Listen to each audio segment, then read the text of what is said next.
When thinking about how others are interpreting my verbal communication, I never really sat and thought about it. But now that I think about it, I believe it's a difference between who gets what communication, such as when it comes to formal, let's say speaking to teachers or classmates. I'm rather direct, a little bit more serious on the serious side. But when speaking to friends, I am very sarcastic, a little bit goofy as well, and I use pragmatics, which means my slang is definitely a higher. When it comes to that, let's see. For example, when I'm on Xbox and I'm speaking to my friends, and a lot of them are from the East Coast, so they'll use slang. They'll say, "Oh, right, stop. That's OD." See, that word OD, well, the term OD, it has a connotative meaning, which means it literally doesn't mean anyone's overdosing. It's more along the lines of, let's say, you're overdoing something or you're doing too much. So when speaking to my friends, it's completely different. So I believe that when I am speaking to them verbally, and I do use slang, and when I use Eastern slang, which a lot of people wouldn't understand out here, that's my way of communicating with them, and that's what they expect of me. When it comes to nonverbal communication, it's a little bit more trickier.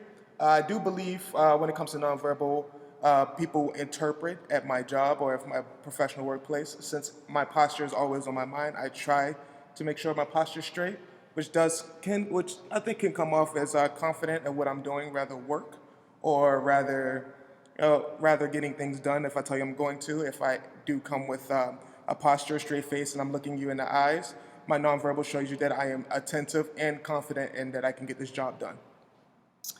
And well, same with friends. I am more animated. I do speak with my hands a lot, and when I am more animated with my friends, I do get a little bit more expressive. If something I don't like, I will do a face palm or things around that nature. And I guess when it comes to those two, I believe when it comes to working on those two, I believe that my verbal could be a lot better when it comes to my volume. I have been trying to practice that a lot more. So that's one thing I know I have to keep practicing. I believe when I do work in high stressful situations, my voice tends to, it tends to not be as broad. So the volume, I need to come with it. So that's the same as the nonverbal as well. I believe my paralanguage with the non-volume, I believe the pitch in my voice in high stressful situations do creep out a little bit as if I'm not sure about something if I'm speaking in a stressful situation. So I believe that when speaking in a situation, I need to keep that in mind that I work on my pitch.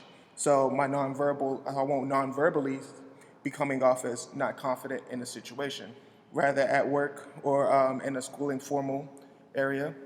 And when it comes to friends, I believe that my nonverbal could be less excessive. I believe that I could be less animated, but I do like to keep it continuous. But when it comes to verbal, clear speech as well.